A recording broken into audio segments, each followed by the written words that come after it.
Hello, this is Andrine, a Jewish American priestess. I'm coming to you today with a reading about the Lion's Gate, and I found that fascinating. When my bells went off, I struck one of them, and at the same time, the other one came in, the random automatic one that comes in to remind us that the Shekhinah is here. And I'm very gratified to know that. So we're going to do a reading today about Lion's Gate, and I don't know a huge amount about it, except that it is now. So the August 8th is this apparently a portal into the Lion's Gate. We are in the time of Leo, and it is said that there's an alignment of the Earth and the Sun and the belt of Orion and the star Sirius in the sky, and that somehow opens a portal to allow for greater manifestation for us in the world. So here we are. I have brought out all the lion cards I have with me. The lion card from the Tarocchi del Palio di Siena, which is the strength card in that deck. We have the strength card from the Golden Botticelli deck. We have the strength card from the Rider-Waite-Smith deck. We have the strength card from the Tiny Tarot. And we have all 4 king cards from I Tarocchi del Palio di Siena, because each one of these is represented by a lion as well. So here we are in the Lion's Gate. We're just at the portal of it. I believe it goes from 27th or 28th of July through August 12th, but the strongest date is August 8th, which is coming right upon us now. So we're going to talk about manifestation. What is it that we are manifesting right now in our lives, and what's the best way for us to do that?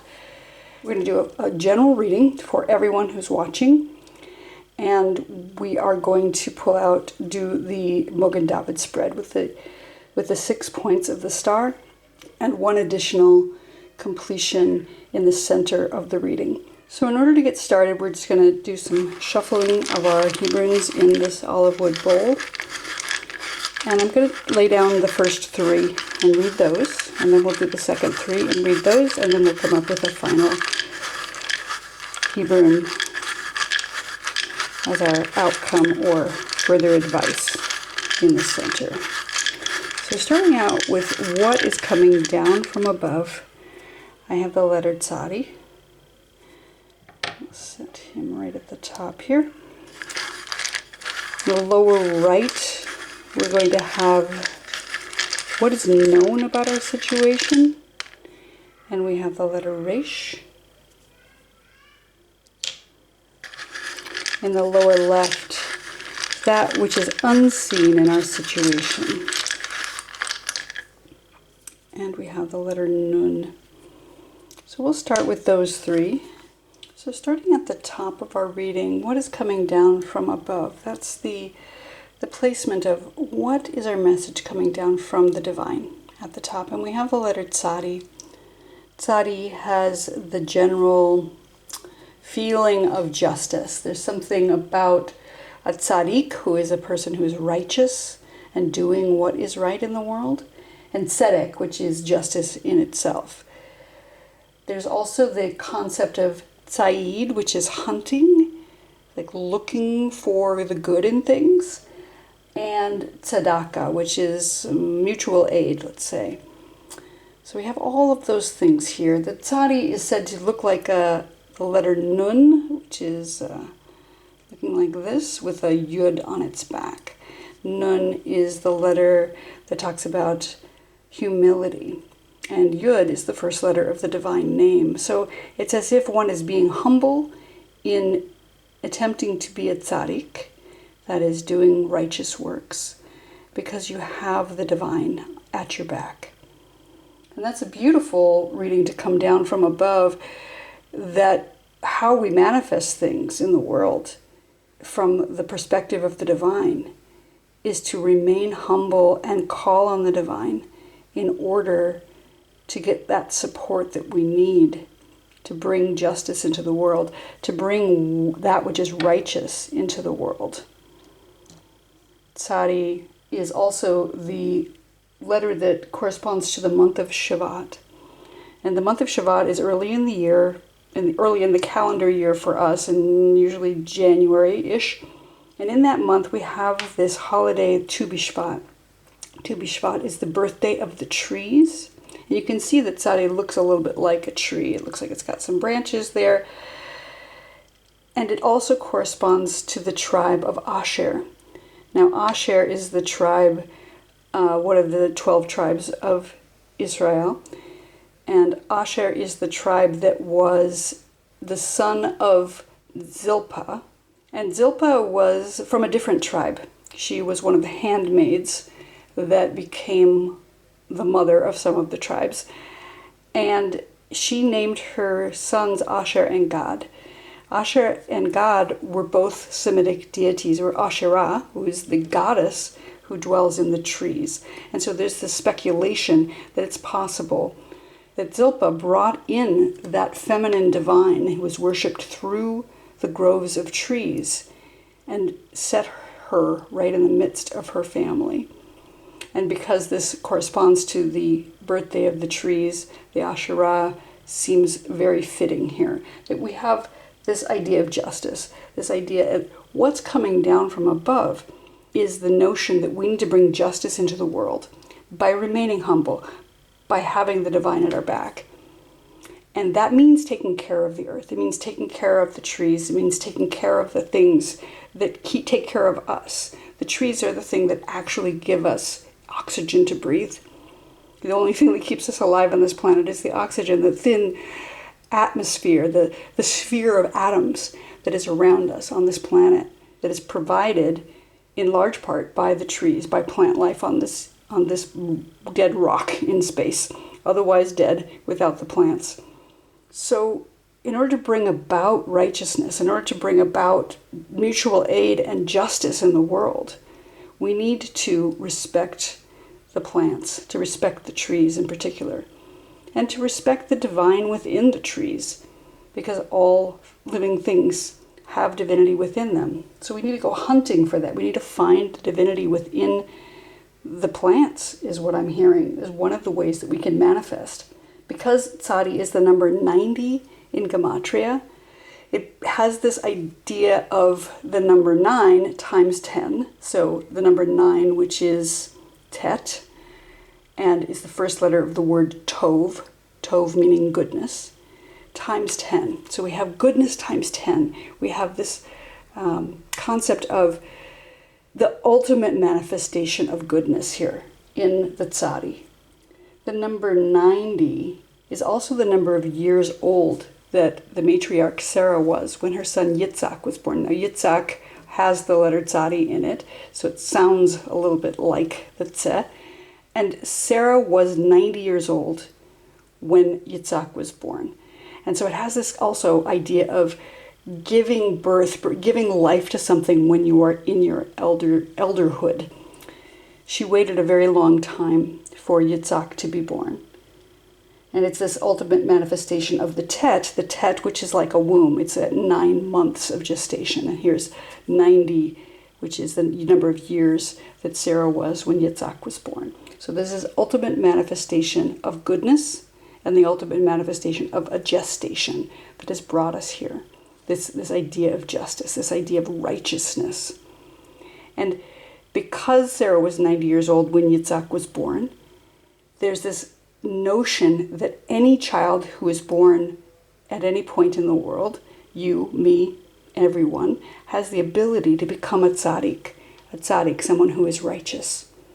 So what's coming down from above here with regards to manifestation is being righteous, finding righteousness in the things that exist in the world, reaching out to the trees and finding gratitude toward the divine that dwells within those trees that provides us air to live on this planet.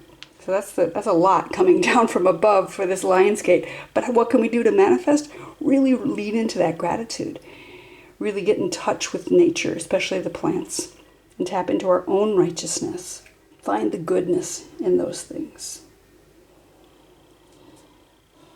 In the lower right corner, that which is seen in our situation is the letter Resh. Now Resh is a head. It's the beginning of a thing.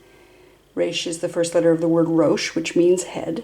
And we have Rosh in terms of anything that's beginning. A Rosh Chodesh, which is the new month. Rosh Hashanah, which is the new year. And also the word Breshit, which is the first word of Torah. Bereshit means in the beginning. So this idea something new is beginning. Resh, because it is affiliated with the head, has to do with intellect. So thought is there, something that we're thinking about, something that we're pondering. But also a little bit of humility, because you can see that the Resh is bowed over.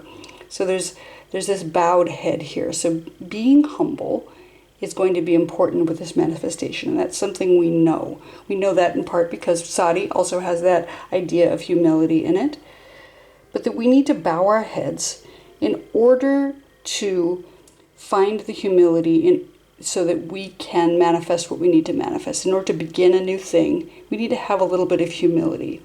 We need to start, we need to have thought, we need to think it through and plan perhaps, but we also need to have the humility there. And that's what is known about this. Now I see Resh as corresponding to the matriarch Rachel. Rachel, she's one of the wives of Jacob, one of the children of Laban, who is the brother of Rivka. So there's a big family situation here. And when Rachel left her father's home with Yaakov, after he worked 14 years to win her hand, it is said that she stole her father's idols. Now, we don't know what that was about exactly, whether she wanted to keep them for herself or whether she wanted to destroy them. There are stories that pick up on both sides here. But there's something about being a person who takes what in some ways rightfully belongs to you, but in other ways belongs to others as well. Rachel has this complicated relationship because she is therefore barren because of the choices that she made. Resh is said to be the manifestation of seed and barrenness. So it's got this binary transformation from seed to barrenness. And so it's a continuum that you can either be completely barren or you can have seed. Now, Rachel eventually ended up being able to bear children, and most specifically Joseph, who was the one who went down to Egypt and ended up being able to save the entire tribe. So, it's a situation of fortunately, unfortunately. Unfortunately, she stole the idols, and unfortunately because of that she was barren, but then fortunately she conceived Joseph, who unfortunately was thrown into a pit, who fortunately ended up in Egypt. Unfortunately, there was a famine, and fortunately everyone ended up in Egypt. Eventually, unfortunately, we ended up being slaves in Egypt. Fortunately, it goes back and forth like that. So there's this binary transformation of seed and barrenness that happens, that we may feel unfortunate because we are feeling barren. But we don't get to see the whole picture right away, usually. So what we know about our situation is that there is a beginning. Whether that beginning will end up being what appears to be good or what appears to be not so good, unknown. But we know that we need to come into it with humility. We need to come into it with humility, and when we do, we'll be able to manifest what needs to be manifested. And we'll find out what that is along the way. In the lower left corner, we have the letter Nun, and Nun is the letter that represents humility, as I was saying before with the Tzadi. And Nun is in the position of what is unseen in our situation. So we have this unseen humility here. Nun is the first letter of the word Ne'aman, and it's also the first letter of the word Nes. Nes meaning miracle, like in the dreidel where it has a Nun on it, which stands for Nes Gadol Hayasham. A great miracle happened. So what we're not seeing here is the miracle. There's something happening. We have humility. This person is bent over and kneeling. And so there's some kind of humility that's going on here, but what we're not seeing is the miracle, something underneath it all. It is the foundation of locomotion.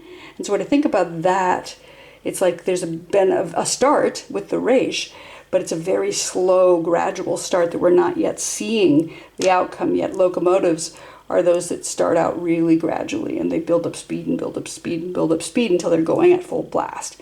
So I think what we're not seeing here is the miracle, and the momentum that is starting to build up, this idea of locomotion. And maybe we can't see it because of the humility that we're feeling. We're feeling humbled, and that we're trying to humble ourselves in front of the divine. And that's a good thing. But what we're not seeing is the locomotion and the miracle that's coming from this. We've got a slow start, that we have a start, but it's slow. In my reading of the Hebrunes as they correspond to tarot cards, I see the Nun as corresponding to the Hermit card because of that humility, because of that bowing of the head and the kneeling. There's a certain idea of we're going to a place of humility. We're going to a place of isolation, perhaps. But it's not running away. It's going to find the light. We're going inside so that we can find out what's inside of us that's coming down from the divine, so that we can then, when we come out of our isolation, when we come out of our humility, we'll be able to, again, be on that train of gradual momentum forward. All right, now we're going to pull out our next 3 Hebrunes here. And the one at the very bottom represents what's the foundation of our situation, what's coming up from below, what is the thing that has the root cause, perhaps, of our situation that we're trying to manifest here in this Lionsgate time. And the letter that's coming out is Samech. Nice. Okay, I'm going to set that at the bottom. In the upper left corner, this is our challenge or fear in the situation. What is our challenge or fear in our manifestation issue? And we have the letter Kaf. Great. And then in the upper right corner will be what is our advice or guidance in this situation? What is our advice or guidance in this situation? And we have the letter Beit. Beautiful. So coming up from the bottom, we have the letter Samech. And Samech is a wheel. It's about things going around and being part of a cycle or seasons, perhaps. It's also the first letter of the word sovev, which means to be surrounded.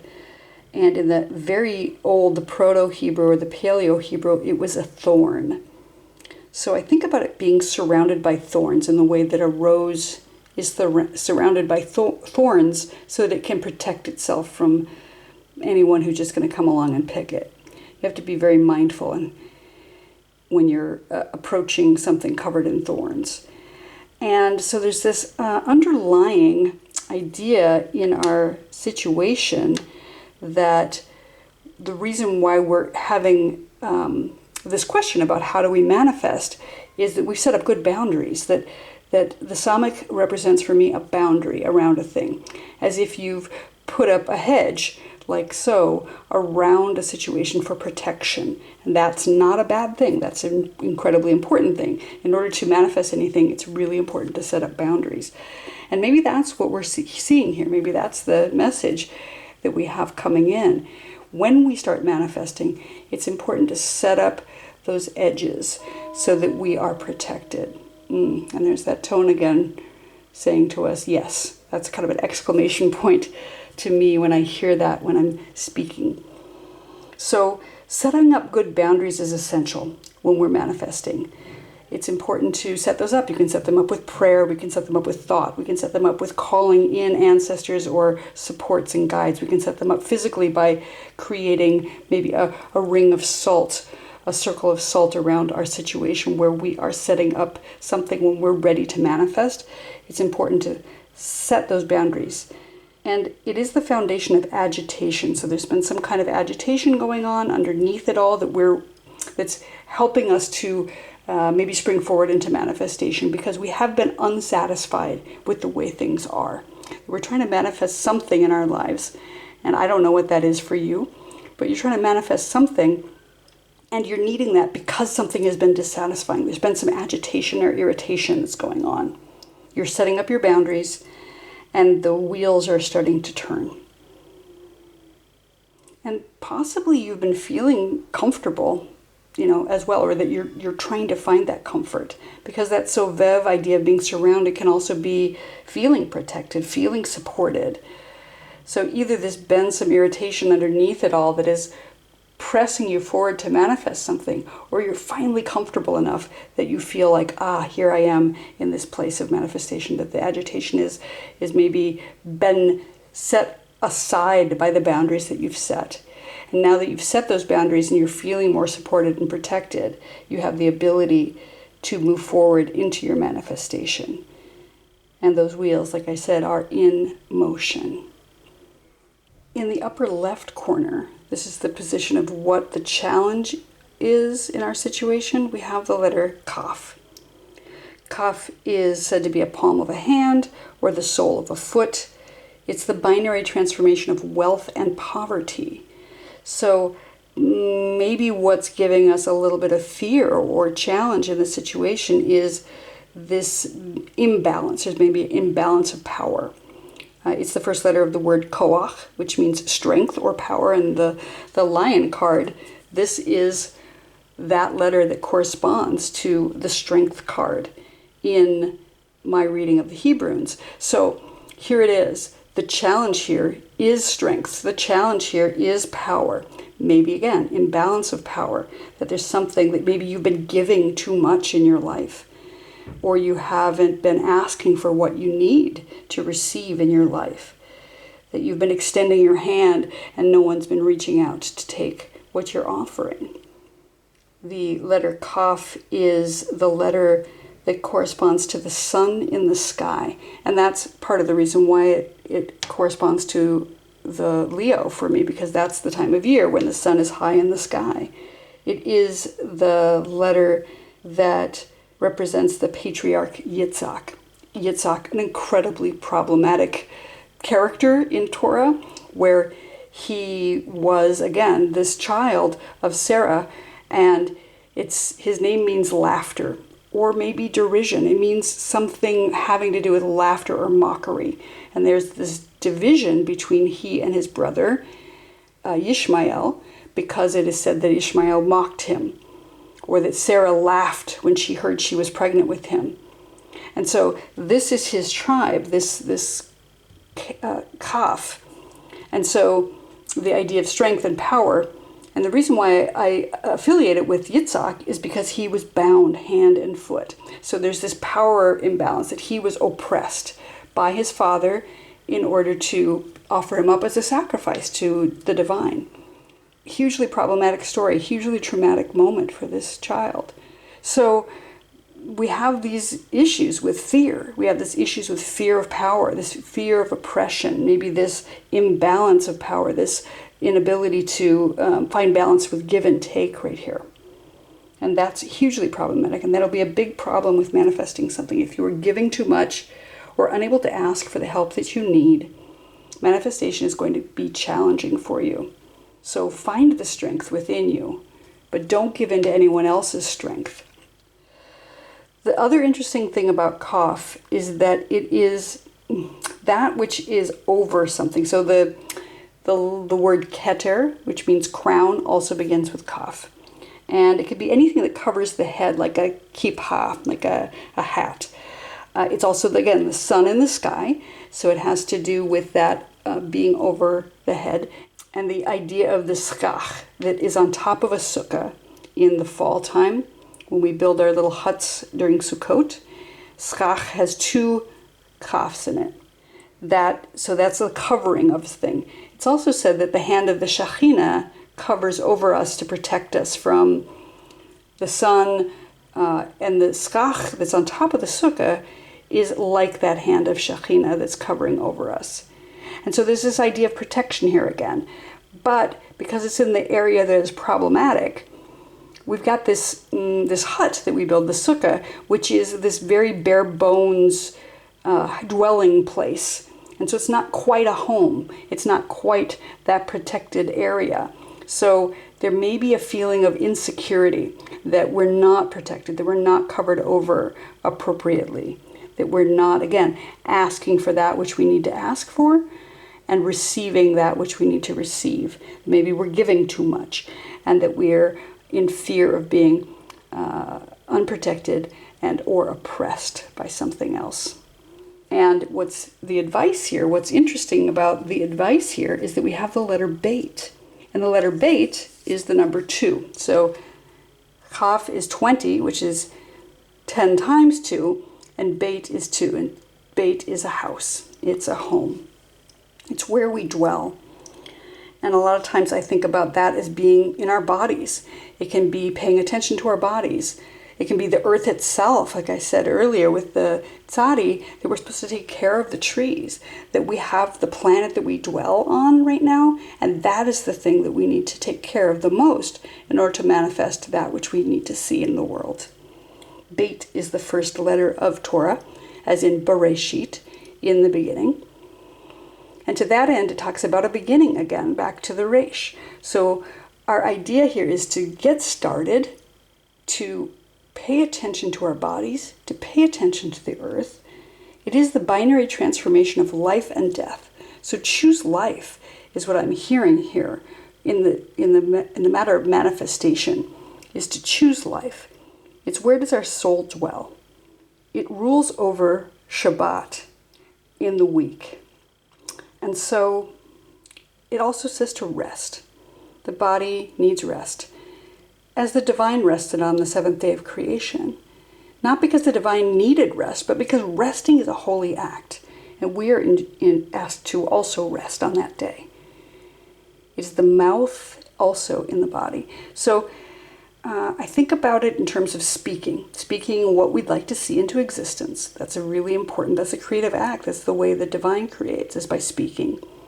So we need to take the time to rest, take care of our bodies, speak what we'd like to see in the world, and find our home, find where do we dwell, take care of our planet, take care of our bodies.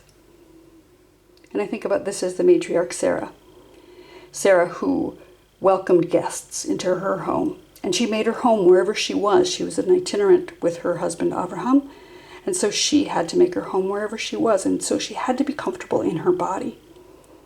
It's so interesting that we have Sarah here in the Beit and Yitzhak here in the Tzadi, as well as in the Chaf. So I love that we have all these different patriarchs and matriarchs here with us today. And what I'm seeing here is take care of your body. Speak what you'd like to see into existence. And if you have fear of that power, bring yourself back into this relationship with the home. That if you've got a skeleton home here, make sure you build it up, make it strong, surround yourself with protection, and remain humble. We've got humility here 3 times.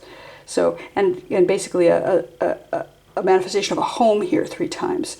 So find your humility in the tzadi with the divine at your back. Begin your thing with the resh, with your head bowed. Trust in the humility that you have and that the miracle is here. And when you have that surrounding of protection and boundaries, even if you're fearing power, even if you're afraid that you don't have the power to do the thing you want to do, or that somebody is oppressing you, if you focus on your own body and you focus on the planet and your home, you're going to find your way through to manifestation. I'm going to pull out one last Hebrew for the center here to see what is our outcome of the manifestation given the circumstances that we just laid out here with this Lion's Gate portal open and all this strength and power here. And our outcome is the Kuf. Love it. Okay. Now the letter Kuf is the letter that is the number 100 in Gematria. So it is this ultimate manifestation of oneness. So it is the letter that begins the word Kadosh, which means sacredness, or that which is holy. And it is that number 100, which is 10 times 10. So 10 is the Yud. Yud is the first letter of the divine name, and this is 10 times that. So it's this ultimate manifestation of oneness, ultimate manifestation of 10ness into the 100. And, you know, in ancient Hebrew, when somebody used the number 100, it just meant a lot, like more than you can imagine, right? So we've got this allotness of the holiness, the sacredness of the divine. And the other thing I love about the letter Kuf is that it is about animal nature. It's the first letter of the word Kof, which means monkey. And you can see a little bit of a monkey tail here on the curly part.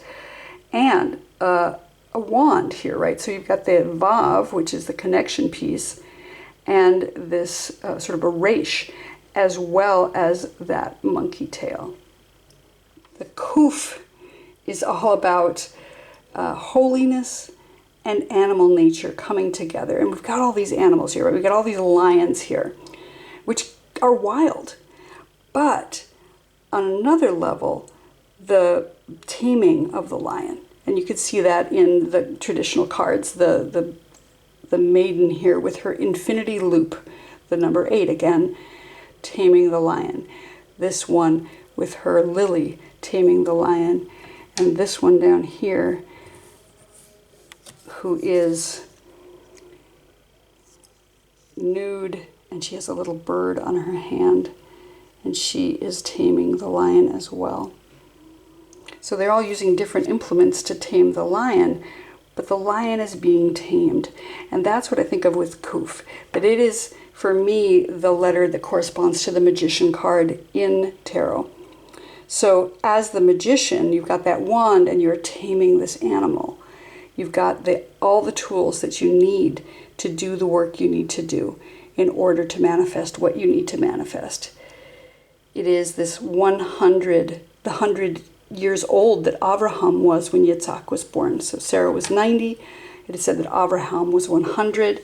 And so it's that, again, manifestation of a lifelong dream of having a child that Avraham had. You have all the tools that you need here, is what I'm hearing. In addition to the word kadosh, meaning sacredness, it's also the first letter of the word kaddish, which is the prayer that we say for the dead. And in that prayer, there's no mention of death. It's only mention of the holiness of the divine, only of the sacredness of the divine. So maybe that's one of the tools also here for you as you're working on manifesting whatever it is you need to manifest right now in your life in this Lionsgate portal, is call on your ancestors.